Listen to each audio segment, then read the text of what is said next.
কাটিয়ে ফেলছে। অনেক সুন্দর হচ্ছে ভিডিওটা, অনেক সুন্দর দেখা যাচ্ছে। কলা গাছ প্রতিযোগিতা, কলা গাছে উঠতে পারলে 1000 টাকা পুরস্কার। সব এই যে এখানে মারামারি পাচ্ছে, এই যে এখানে মারামারি পাচ্ছে, এই যে দেখেন, এই যে খেলা দেখতে দেখতে মারামারি,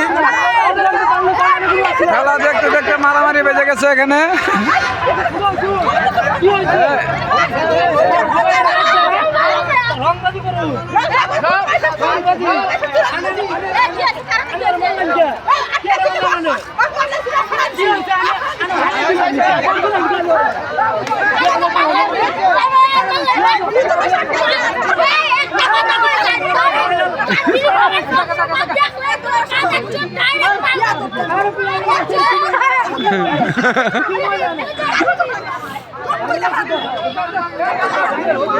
অনেক ভিড় জমে গেছে এখানে, একটা মারামারি হলো একরকম, খেলার মাঝে মাঝে মারামারি চলে গেছে এখানে।